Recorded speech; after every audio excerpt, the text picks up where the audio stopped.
నమస్కారం. ఘంటారావానికి స్వాగతం. ముందుగా ప్రధానాంశాలు. నంద్యాల జిల్లా నల్లగట్ల వద్ద రోడ్డు ప్రమాదం. కారు ట్రావెల్స్ బస్సు ఢీకొని 4 మృతి.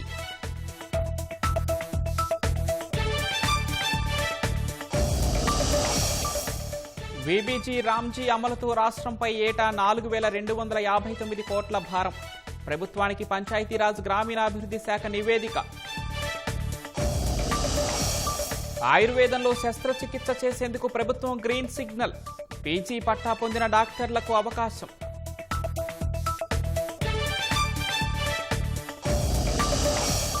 నేటి నుంచి అమల్లోకి పెరిగిన రైలు ఛార్జీలు. జనరల్లో 215 కిలోమీటర్లు దాటితే 1 పైసా పెంపు.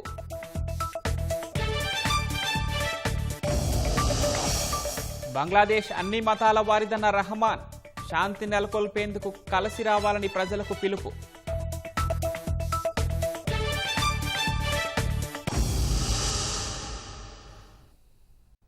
జాతీయ గ్రామీణ ఉపాధి హామీ పథకం పేరు మార్చి చట్ట సవరణ చేసిన నేపథ్యంలో కొత్త విధానంలో అమలు చేయాలంటే రాష్ట్రంపై ఏటా 4,259 కోట్ల భారం పడనుందని పంచాయతీరాజ్ గ్రామీణాభివృద్ధి శాఖ తాజాగా అంచనాలు వేసింది.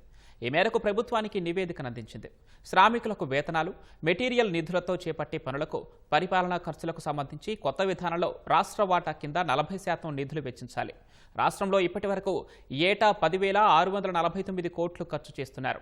ఇందులో 90% ఖర్చు 9,640 కోట్లను కేంద్రం అందిస్తోంది. మిగిలిన 10% ఖర్చు 1,009 కోట్లను రాష్ట్ర వాటాగా సమకూర్చుతున్నారు. కొత్త విధానంలో మొత్తం ఖర్చులో కేంద్ర ప్రభుత్వం 60% నిధులే అందించనుంది. మిగతా 40% నిధులు రాష్ట్ర ప్రభుత్వం సమకూర్చాల్సి ఉంటుంది. కేంద్రం కేటాయించిన వాటికి మించి నిధులు ఖర్చు చేస్తే అదనపు భారాన్ని రాష్ట్ర ప్రభుత్వమే భరించాలని కూడా కేంద్ర గ్రామీణాభివృద్ధి మంత్రిత్వ శాఖ స్పష్టం చేసింది.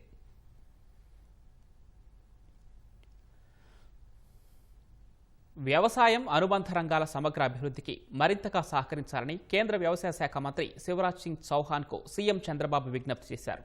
కొబ్బరి పార్క్, ఆక్వా ల్యాబ్, మ్యాంగో బోర్డును రాష్ట్రంలో ఏర్పాటు చేయాలని వినతిపత్రం ఇచ్చారు. పునర్విభజన చట్టంలో పేర్కొన్న విధంగా వ్యవసాయ విశ్వవిద్యాలయం పెట్టాలని విజ్ఞప్తి చేశారు. ఇందుకు సంబంధించి 2,585 కోట్ల అంచనాలతో డిపిఆర్ను వ్యవసాయ పరిశోధన, విద్యా విభాగానికి సమర్పించినట్లు చెప్పారు.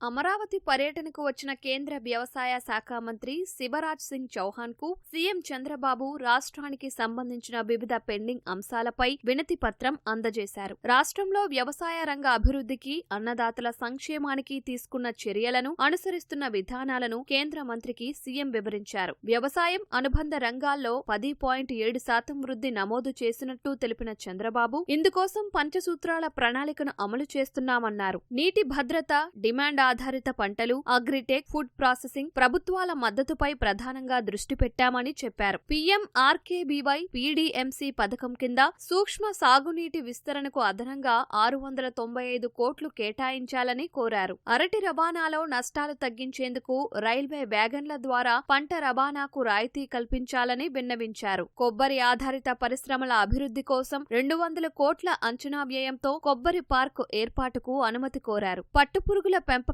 షెడ్లకు 2025-26 నుంచి నిలిచిపోయిన వీబీజీ రామ్జీ కింద సాయం అందించాలని విజ్ఞప్తి చేశారు. ప్రకృతి సాగులో శాస్త్రీయ పరిశోధనలకు ప్రాధాన్యత కల్పించాలన్నారు. పీఎం ప్రణామ్ కింద నిధుల విడుదలను వేగవంతం చేయాలన్నారు. ఎన్ఎంఎన్ఎఫ్ 2026-27 సంవత్సరానికి 10,000 సహజ సాగు క్లస్టర్లకు అనుమతి ఇవ్వాలని కోరారు. 2025-26లో మంజూరైన 5,000 క్లస్టర్ల నిర్వహణ ఖర్చులను కేంద్రం భరించాలన్నారు. రాష్ట్ర వ్యాప్తంగా 40 లక్షల మంది రైతులు సహజ సాగు అమలు చేస్తున్నందున వచ్చే 5 ఏళ్లలో 20,000 అదనపు క్లస్టర్లు కేటాయించాలని సూచించారు. సహజ సాగుకు జాతీయ వనరుల రాష్ట్రంగా ఏపీని ప్రకటించాలని కోరారు. విజయవాడ, అమరావతిలో అత్యాధునిక ఆక్వా ల్యాబ్ ఏర్పాటు చేయాలని, పులికాట్ సరస్సు అభివృద్ధి పనులకు నిధులు సమకూర్చాలని అడిగారు. ఆపరేషన్ గ్రీన్స్ కింద ఆహార ప్రాసెసింగ్ మంత్రిత్వ శాఖ వద్ద పెండింగ్ లో ఉన్న 19.05 కోట్ల నిధులు విడుదల చేయాలన్నారు. ఆహార శుద్ధి ఇంక్యుబేషన్ సెంటర్లకు అనుమతులివ్వాలన్నారు. ఎన్ఐఎఫ్టిఈఎం ప్రాంతీయ కేంద్రాన్ని ఏపీలో పెట్టాలని కోరారు. ఏపీ మార్క్ఫెడ్ ద్వారా 20 మిలియన్ కిలోల హెచ్డీ బర్లీ పొగాకు సేకరణకు 150 కోట్ల సాయం చేయాలని సీఎం విజ్ఞప్తి చేశారు. రాష్ట్రంలో మ్యాంగో బోర్డు, ఐసీఏఆర్ ప్రాంతీయ కార్యాలయాలు ఏర్పాటుకు అనుమతులివ్వాలన్నారు. ఎన్ఎఫ్డీబీ అమరావతికి తరలించాలని కోరారు. పీఎంఎంఎస్వై కింద సబ్సిడీ 60% పెంచాలన్నారు. అమరావతిలో అఖిల భారత రొయ్యల సమాఖ్య ఏర్పాటు చేయాలని విజ్ఞప్తి చేశారు. తిరుమలలో ఆఫ్లైన్ విధానంలో జారీ చేస్తున్న శ్రీవాణి దర్శన టికెట్ల కోటాను త్వరలో ఆన్లైన్లోకి మార్చేందుకు టీటీడీ ప్రణాళికలు సిద్ధం చేస్తున్నట్లు సమాచారం. సిఫార్సు లేఖలకు విపరీతమైన డిమాండ్ ఉండటంతో భక్తులు 10,500 రూపాయల శ్రీవాణి దర్శన టికెట్ల కోసం పోటీ పడుతున్నారు. 3 నెలల ముందుగా ఆన్లైన్లో రోజుకు 500 టికెట్ల చొప్పున అందుబాటులో ఉంచుతూ ఉండగా క్షణాల్లో బుక్ చేసుకుంటున్నారు. మరోవైపు ఆఫ్లైన్లో ఏ రోజుకు ఆ రోజు తిరుమలలో 800, తిరుపతి విమానాశ్రయంలో మరో 200 టికెట్లను జారీ చేస్తున్నారు. శ్రీవాణి దర్శన టికెట్ల కోసం నేరుగా తిరుమలకు వచ్చే భక్తుల సంఖ్య రోజురోజుకీ పెరుగుతోంది. అన్నమయ్య భవనం ఎదుట ఉన్న ఆఫ్లైన్ జారీ కేంద్రం వద్ద ఉదయం 6 గంటలకు టికెట్లు ఇస్తూ ఉండగా భక్తులు ముందు రోజు రాత్రి 7 గంటల నుంచే వేచి ఉంటున్నారు. అప్పటి వరకు గదులు దొరక్క ఆరు బయట వేచి ఉంటూ ఇబ్బందులు పడుతున్నారు. మరోవైపు ఈ కోటా పరిమితంగా ఉండటంతో టికెట్లు రాని భక్తులు ఆందోళనకు దిగటం పరిపాటిగా మారింది. ఎయిర్పోర్టులోనూ భక్తులు ఇబ్బందులు ఎదుర్కొంటున్నట్లు టీటీడీ అధికారులు గుర్తించారు. శ్రీవాణి టికెట్ల జారీలో నెలకొంటున్న ఇబ్బందులపై టీటీడీ చైర్మన్ బీఆర్ నాయుడుతో పాటు ఈవో అనిల్ కుమార్ సింఘాల్, అదనపు ఈవో వెంకయ్య చౌదరికి తరచూ ఫిర్యాదులు అందుతున్నాయి. ఈ నేపథ్యంలోనే సమస్య పరిష్కారం కోసం ఓ అధ్యయన కమిటీని నియమించి నివేదిక తీసుకున్నారు. పెంచిన రైలు ఛార్జీలు ఇవాల్టి నుంచి అమల్లోకి రానున్నాయి. ఈ ఛార్జీల పెంపును నిన్న రైల్వే శాఖ నోటిఫై చేసింది. 215 కిలోమీటర్లు దాటిన ప్రయాణానికి సాధారణ తరగతిలో ప్రతి కిలోమీటర్కు 1 పైసా చొప్పున పెరుగుతాయని నోటిఫైలో రైల్వే శాఖ పేర్కొంది. ఎక్స్ప్రెస్ రైళ్లలో నాన్ ఏసీ, ఏసీ తరగతుల్లో ప్రతి కిలోమీటర్కు 2 పైసల చొప్పున ఛార్జీలు పెరిగాయని వెల్లడించింది. తాజా పెంపుదలతో ఈ ఏడాదిలో రైల్వే శాఖ 2 సార్లు ఛార్జీలను పెంచినట్లయింది. సబర్బన్ సర్వీసులు, సీజనల్ టికెట్ల ఛార్జీలో ఎలాంటి మార్పులు లేవు. బంగ్లాదేశ్ హిందువులు, ముస్లింలు, బౌద్ధులు, క్రైస్తవులందరిదని ప్రధాన ప్రతిపక్షమైన Bangladesh Nationalist Party active chairman, మాజీ ప్రధాని ఖలీదా జియా కుమారుడు తారిక్ రహమాన్ స్పష్టం చేశారు. అన్ని విశ్వాసాల వారికి ఇక్కడ స్థానముందని, కొండ మైదాన ప్రాంత ప్రజలందరిది నేల బంగ్లాదేశ్ అని తెలిపారు. ప్రజలంతా ప్రశాంతంగా ఉండాలని, సమ్మిళిత సమాజం కోసం తన వద్ద విజన్ ఉందని పేర్కొన్నారు. 17 ఏళ్ల తర్వాత తన కుటుంబంతో కలిసి గురువారం తారిక్ బంగ్లాదేశ్లో అడుగుపెట్టారు. ఢాకా అంతర్జాతీయ విమానాశ్రయంలో దిగగానే చెప్పులు లేకుండా అడుగుపెట్టి నేలను ముద్దాడారు. ఎయిర్పోర్టు నుంచి ఆయన నేరుగా జూలై 36 ఎక్స్ప్రెస్ వేలో ఏర్పాటు చేసిన పార్టీ సభలో పాల్గొన్న తారిక్ వేల మంది మద్దతుదారులను ఉద్దేశించి ప్రసంగించారు. 1971లో ఒకసారి, 2024లో జూలైలో మరోసారి బంగ్లాదేశ్కు స్వాతంత్రాన్ని సాధించుకున్నామని తారిక్ అన్నారు. మెరుగైన బంగ్లాదేశ్ను నిర్మించేందుకు, శాంతిని నెలకొల్పేందుకు బీఎన్పీ అవిశ్రాంతంగా పనిచేస్తుందన్నారు. ఈ పోరాటానికి తనతో అందరూ కలిసి రావాలని ప్రజలను తారిక్ కోరారు. పురాతన భారతీయ వైద్య విధానాన్ని ఆధునిక చికిత్స విధానంతో అనుసంధానం చేసే దిశగా రాష్ట్ర ప్రభుత్వం కీలక నిర్ణయం తీసుకుంది. తగు శిక్షణతో శస్త్రచికిత్స ప్రక్రియకు సంబంధించి పోస్ట్ గ్రాడ్యుయేట్ పూర్తి చేసుకున్న ఆయుర్వేద వైద్యులు స్వతంత్రంగా ఆపరేషన్లు చేయడానికి ఆమోదం తెలిపింది. ఇన్నాళ్లు మందులకే పరిమితమైన ఆయుర్వేద వైద్యం శస్త్రచికిత్సల నిర్వహణతో కొత్త పుంతలు తొక్కనుంది. ఆయుర్వేద వైద్యులు శస్త్రచికిత్సలు చేసేలా తగు గుర్తింపుతో పాటు అనుమతినివ్వడానికి వైద్యారోగ్య శాఖ మంత్రి సత్యకుమార్ అంగీకరించారు. ఇండియన్ మెడిసిన్ సెంట్రల్ కౌన్సిల్ నియమావళి 2020, national commission for Indian systems of medicine జారీ చేసిన మార్గదర్శకాల మేరకు ఈ నిర్ణయం తీసుకున్నారు. తద్వారా శస్త్రచికిత్సా విధానంలో పీజీ పట్టా పొందిన వైద్యులు శస్త్రచికిత్సలు చేయడానికి అవకాశం లభిస్తోంది. తాజా ప్రభుత్వ నిర్ణయం మేరకు 39 శల్యతంత్ర, 19 సలాఖ్యతంత్ర చికిత్సల్ని ఆయుర్వేద వైద్యులు చేయొచ్చు. ఈ అంశంపై తదుపరి చేపట్టాల్సిన చర్యల్ని మంత్రి సత్యకుమార్, ఆయుష్ విభాగం డైరెక్టర్ దినేష్ కుమార్ అధికారులతో విస్తృతంగా చర్చించారు. రాష్ట్రంలో విజయవాడలోని డాక్టర్ ఎన్ఆర్ఎస్ ప్రభుత్వ ఆయుర్వేద కళాశాలతో పాటు మరో 2 ప్రైవేట్ కళాశాలలు ఉన్నాయని, ఆయా కళాశాలల్లో పీజీ స్థాయిలో అందిస్తున్న కోర్సుల గురించి అధికారులు మంత్రికి వివరించారు. విజయవాడ ప్రభుత్వ ఆయుర్వేద కళాశాలలో తక్షణమే శల్యతంత్ర, సలాక్యతంత్ర పీజీ కోర్సుల్ని ప్రవేశపెట్టాలని, నాణ్యమైన విద్యను అందించడానికి తగు చర్యల్ని చేపట్టాలని మంత్రి ఆదేశించారు. ఈ కోర్సులకు అవసరమైన ఆపరేషన్ థియేటర్లు, శస్త్రచికిత్సా పరికరాల్ని సమకూర్చాలని సూచించారు. 2500 సంవత్సరాల చరిత్ర కలిగిన శల్యాక ఆయుర్వేద చికిత్సా పరిజ్ఞానాన్ని పూర్తి స్థాయిలో వినియోగించుకునేందుకు శస్త్రచికిత్సలు చేపట్టే అవకాశం కల్పించారు. ఆయుర్వేద వైద్యులు శస్త్రచికిత్సలు చేసేందుకు సంబంధించిన విధి విధానాల్ని కేంద్ర ప్రభుత్వం విడుదల చేసినా గత ప్రభుత్వం చర్యలు చేపట్టలేదు. కూటమి ప్రభుత్వం వచ్చాక శస్త్రచికిత్సల విషయంలో ముందడుగు పడింది. ఇది ఆహ్వానించదగ్గ పరిణామమని ఆయుర్వేద వైద్య నిపుణులు చెప్తున్నారు. అయితే ప్రభుత్వం కొన్ని వెసులుబాట్లు కల్పించాలని కోరుతున్నారు. శల్యతంత్ర అండ్ శాలకతంత్ర ఈ 2 డిపార్ట్మెంట్స్ సంబంధించిన వ్యాధులకి సర్జరీస్ చేసే అవకాశాన్ని గవర్నమెంట్ కల్పించినందుకు ధన్యవాదాలు తెలుపుతున్నాము. మన రాష్ట్రంలో శాలక్యతంత్ర పీజీ అనేది లేదు. ఈ సదుపాయం మాకు ఇచ్చినప్పుడు దీన్ని మేము ఉపయోగించుకోవటానికి శాయశక్తుల ప్రయత్నం చేస్తాము. పైల్స్, ఫిస్టులాస్ సర్జరీస్, లూటీలు వేయాలన్నా లేదంటే క్షారసూత్రం అప్లై చేయాలన్నా కూడా ఎనస్థీషియా అనేది కంపల్సరీ. ఇప్పుడు మధ్యప్రదేశ్ కానీ మహారాష్ట్ర కానీ వెళ్ళినప్పుడు ఏమవుతుంది అని అంటే అక్కడ వాళ్ళకి ఎనస్థీషియా మందులు, యాంటీబయాటిక్, మోడర్న్ అన్నీ వాడవచ్చు. కానీ వేరేజ్ సౌత్ స్టేట్స్లో మాత్రం ఇది నిషిద్ధం ఉంది. మన బోర్డ్ ఆఫ్ ఆయుర్వేద కూడా దీని మీద కొంచెం దృష్టి సారించి ప్రభుత్వం మనకిచ్చిన అవకాశాన్ని మనం సద్వినియోగం చేసుకునే విధంగా సవరణలు చేయాలని కోరుకుంటున్నాం. ప్రస్తుతం ఆయుర్వేదిక్ హాస్పిటల్లో శల్యతంత్ర విభాగంలో యానోరెక్టల్ కేసెస్ అంటే ముఖ్యంగా మూలవ్యాధులు, ఫిషర్స్, అలాగే బగంధరాలు అంటే ఫిష్లై నానో వాటికి ఆల్రెడీ మేము సర్జరీస్ చేస్తున్నామండి. ఆ సర్జరీస్ వచ్చి పారాసర్జికల్ టెక్నిక్స్లో చేస్తుంటాం. అయితే మాకు ముందు అవకాశం కల్పించినట్లయితే ఎనస్థీషియా అలాగే మేము వాటిని ఉపయోగించుకొని ఇంకో మెరుగ్గా ఈ ఆపరేషన్ చేయడానికి ఉపయోగపడుతుందండి. అదేవిధంగా ఏదో యాప్సిస్లు వచ్చినాయి అనుకోండి, బిదిరేది అంటాం, వాటిని ఐఎన్డి చేస్తుంటాము. అవి ఇప్పుడు చేస్తున్నాము, ఇక ముందు కూడా బాగా చేస్తాము. స్క్రీన్ గ్రాఫ్టింగ్ అనేటువంటి విధానం ఉంది, అది ఇక్కడ మేము చేయమండి. అటువంటి విధానాలు ట్రైనింగ్ ఇచ్చి చేసినట్లయితే మేము ఆయుర్వేదిక్ హాస్పిటల్ చేస్తాము. మీరు మాకు ఎనస్థీషియా సదుపాయం కల్పించినట్లయితే, అలాగే యాంటీబయాటిక్స్ వాడుకునే సదుపాయం కల్పించినట్లయితే మేము ఈ చికిత్సలు మెరుగ్గా చేయగలమని, రోగులకు ఇబ్బంది కలగకుండా ఉంటుందని ప్రార్థిస్తున్నాను. అల్లోపతి కంటే ఆయుర్వేద వైద్యమే మేలని ఎందరో నమ్ముతారు. తాజాగా 58 రకాల శస్త్రచికిత్సల నిర్వహణకు ప్రభుత్వం నుంచి అనుమతి రావడంతో ఈ వైద్య విధానం మరింత ఆదరణ పొందే అవకాశం ఉంది. వంశధార నదిపై నేరడి బ్యారేజీ నిర్మించుకునేందుకు అనుమతినిస్తూ ట్రైబ్యునల్ 2021లోని తుది తీర్పు ఇచ్చినా ఇంతవరకు అది గెజిట్లో ప్రచురించలేదు. తగు చర్యలు తీసుకోవాలని కూటమి ప్రభుత్వం కేంద్రాన్ని కోరుతూ వస్తోంది.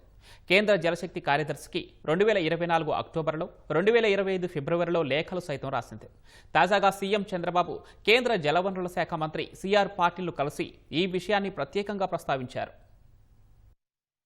వంశధార జలాలకు సంబంధించి ఒడిశా, ఆంధ్రప్రదేశ్ మధ్య వివాదాలతో 2010లో ట్రైబ్యునల్ ఏర్పాటు చేయగా తొలి తీర్పు 2017 సెప్టెంబరులో, తుది తీర్పు 2021 జూన్లో వెలువడింది. కానీ దీని గెజిట్ ప్రచురణ ఆలస్యమవుతోంది. వంశధార ట్రైబ్యునల్ తీర్పుపై ఒడిశా సుప్రీంకోర్టులో స్పెషల్ లీవ్ పిటిషన్లు దాఖలు చేసింది. కావేరీ ట్రైబ్యునల్ కు సంబంధించి పిటిషన్లు పెండింగ్ లో ఉన్న తీర్పు గెజిట్లో ప్రచురించారు. ప్రస్తుతం అదే తరహాలో వంశధార ట్రైబ్యునల్ తీర్పును ప్రచురించాలని రాష్ట్రం కోరుతోంది. తాజాగా సీఎం చంద్రబాబు కేంద్ర జలవనరుల శాఖ మంత్రి సిఆర్ పాటిల్ను కలిసి ఈ విషయాన్ని ప్రత్యేకంగా ప్రస్తావించారు. వంశధార నదిలో 75% విశ్వసనీయతతో 105 టీఎంసీలు, 50% విశ్వసనీయతతో 127 టీఎంసీల నీరు లభిస్తుంది. వీటిని ఒడిశా, ఏపీ చెరిసగం పంచుకోవాలని ట్రైబ్యునల్ ఖరారు చేసింది. నేరడి బ్యారేజీ నిర్మాణానికి అనుమతి ఇచ్చింది. ఆలోగా చేపట్టిన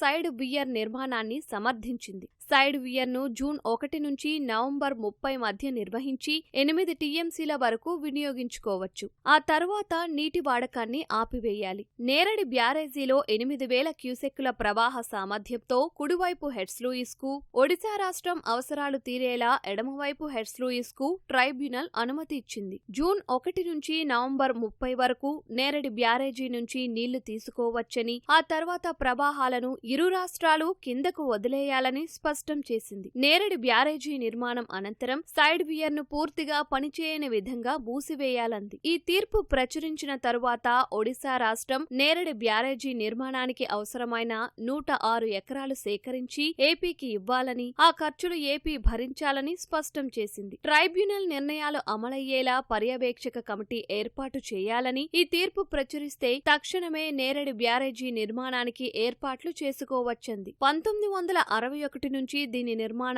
ఆలోచనలు ఉన్నా ఇప్పటికీ సాకారం కాలేదు. 1968లో వంశధార ప్రాజెక్టును 2 దశల్లో నిర్మించాలని నిర్ణయించారు. మళ్లీ రెండో దశను 2 భాగాలుగా విడగొట్టారు. ఇప్పటికీ వంశధార ప్రణాళిక ప్రకారం పూర్తి ఫలాలు అందలేదు. నేరేడు బ్యారేజీ నిర్మిస్తే 1981 నాటి ఆలోచన ప్రకారం వంశధార పూర్తి ఫలాలు రాష్ట్రానికి దక్కుతాయి. 75% విశ్వసనీయత వద్ద 52.5 టీఎంసీల నీటిని మనం ఉపయోగించుకోవచ్చు. నేరేడు బ్యారేజీ బదులు సైడ్ వియర్ నిర్మించి 8 టీఎంసీలు మళ్లించాలని అనుకున్నా అది సాధ్యం కావడం లేదు. దీంతో హిరమండలం ఎత్తిపోతల ఏర్పాటు చేసి ఆ జలాశయానికి 19.8 టీఎంసీలు మళ్లించాలనుకుని పనులు చేపట్టారు. అవి ఇంకా పూర్తి కాలేదు. నేరేడు బ్యారేజీ పూర్తయితే తొలి దశలో 1,48,000 ఎకరాలు, రెండో దశలో 1,07,280 ఎకరాలకు ఇబ్బంది లేకుండా నీళ్లు అందుతాయి. మనిషికి మంచి స్నేహితులు ఎవరైనా ఉన్నారంటే అవి పుస్తకాలే. ప్రాణం లేని అక్షర మాలికలు ప్రాణప్రదంగా మనిషికి మార్గదర్శనం చేస్తాయి. చెడుదారిలో పయనిస్తున్న వారిని మంచి తోవకు మళ్లిస్తాయి. అలాంటి పుస్తకాల్ని చదివేందుకు పుస్తక ప్రియులు ఉత్సాహం చూపిస్తున్నారు.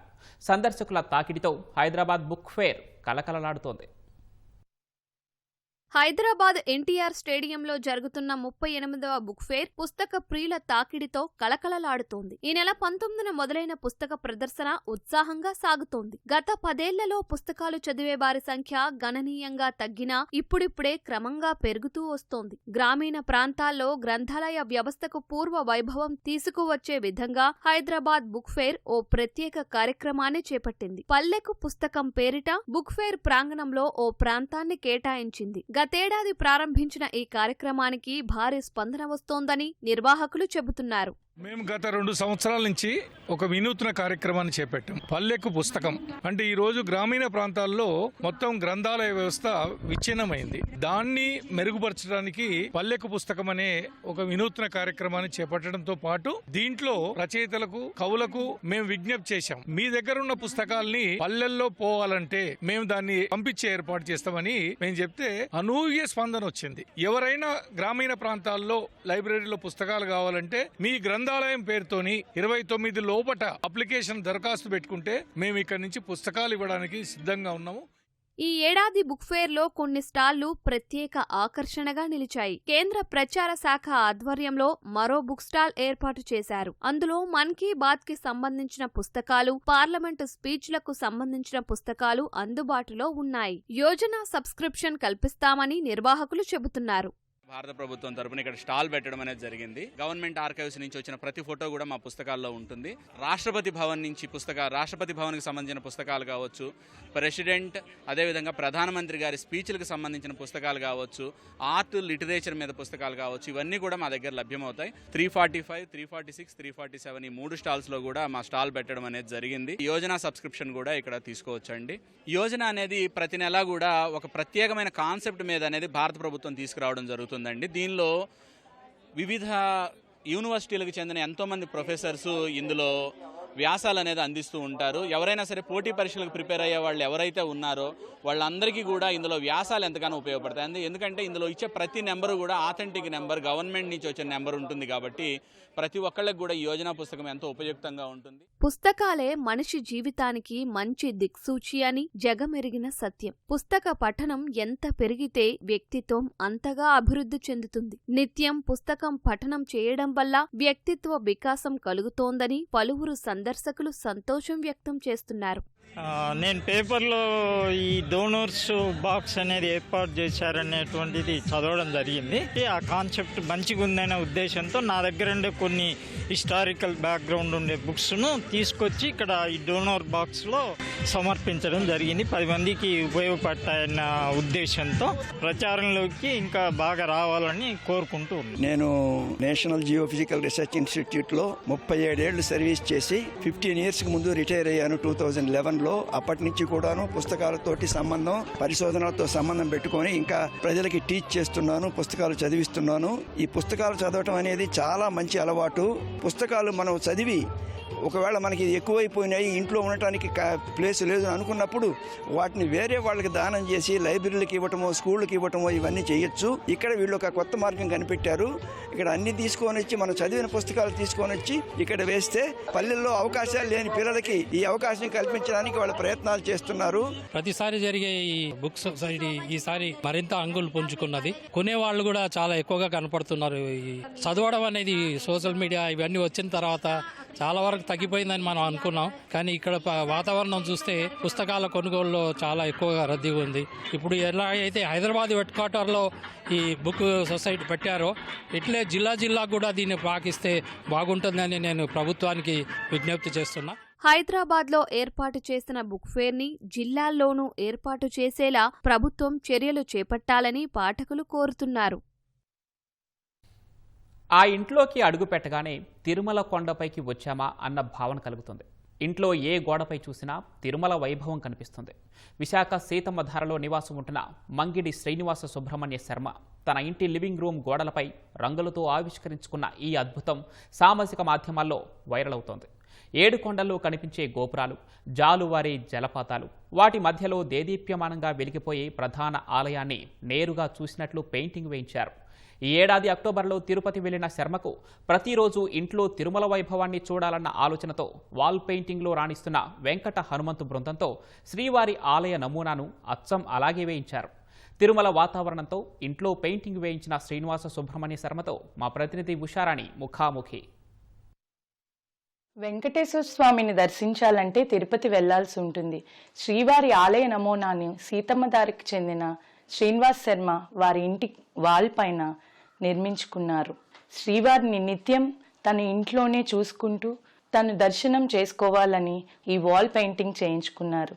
ఈ వాల్ పెయింటింగ్ చేయించుకోవడానికి అసలు ఆయనకి ఆలోచన ఎలా వచ్చింది అడిగి తెలుసుకుందాం. నాకేమనిపిస్తుంది అంటేనండి, పేపర్ మీద పెడితే అది ఒక ఆర్టిఫిషియల్గా ఉంటుంది అనిపిస్తుంది. అదే మనం బై హ్యాండ్ స్కెచ్ కింద వేయించుకోగలిగితే అది లైవ్లీగా ఉంటుంది. దెన్ మనకు కావాల్సినవన్నీ మనం చేయించుకోవచ్చు.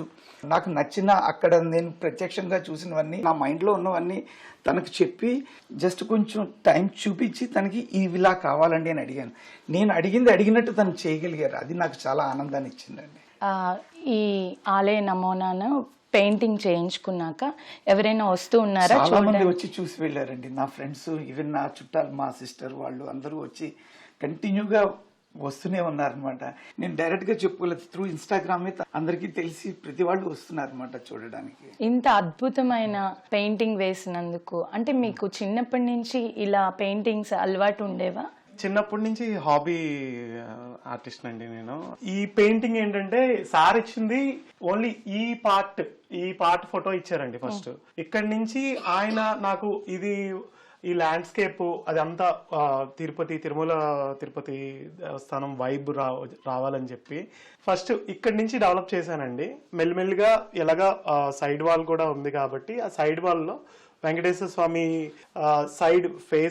సైడ్ ప్రొఫైల్ వచ్చేటట్టుగా అది ఫస్ట్ కంపోజ్ చేశానండి. తర్వాత ఆ వాటర్ ఫాల్స్, ఆ బ్రిడ్జ్, ఆ తర్వాత అలిపిరి మెట్లు, అది కూడా నైట్ ఎఫెక్ట్ ఎలా ఉంటుంది అని చాలా ఇంచుమించు ఒక 15-20 ఫోటోగ్రాఫ్స్ తీసుకొని నా ఓన్గా పర్స్పెక్టివ్ సెట్ చేసుకొని ఆ సెట్ చేసిన వాటికి సార్ చెప్పిన కొన్ని చిన్న అడ్జస్ట్మెంట్స్, ఆయన ఇచ్చే ఐడియాస్, ఆయన ఏవైతే పీపుల్ ఇలా ఉండాలి అంటే సాష్టాంగ నమస్కారం చేస్తున్నట్టుగా ఎలా పెట్టాలి అలాంటివన్నీ నేను ఆయన చెప్పినట్టుగా ఫాలో అయ్యానండి. ఎలా ఉంటుందని చెప్పి మొత్తం ఇదంతా ఓన్ గా క్రియేట్ చేసిందండి. కిందవన్నీ మెట్ల నుంచి చూస్తే ఎలా ఉంటుంది ఆ వ్యూ అనేది దాని ప్రకారం పెట్టిందండి. ఈ పెయింటింగ్ కి నేను యాక్రిలిక్ పెయింట్స్ వాడానండి, వాటర్ బేస్డ్ పెయింట్స్. క్యాన్వాస్ మీద వాడే పెయింట్సే వాల్ పైన కూడా వాడతానండి. ఇటువంటి భక్తిభావాన్ని పెంపొందించే చిత్రాలను ఇంట్లో వేయించుకుంటే పిల్లలు రాబోయే తరాల వారు మరింత భక్తిభావంతో ఉంటారనే ఉద్దేశంతో శ్రీనివాస శర్మ గారు ఈ వాల్ పెయింటింగ్ని వేయించుకున్నారు. ప్రతి ఒక్కరూ తమలాగే ఇలాంటి వాల్ పెయింటింగ్స్ వేయించుకుంటే ఇల్లంతా ప్రశాంతంగా, వాతావరణం అంతా మనశ్శాంతిగా ఉంటుందంటున్నారు. కెమెరా పర్సన్ సిహెచ్ శ్రీనివాస్తో ఉషారాణి, ఈటీవీ న్యూస్, విశాఖపట్నం.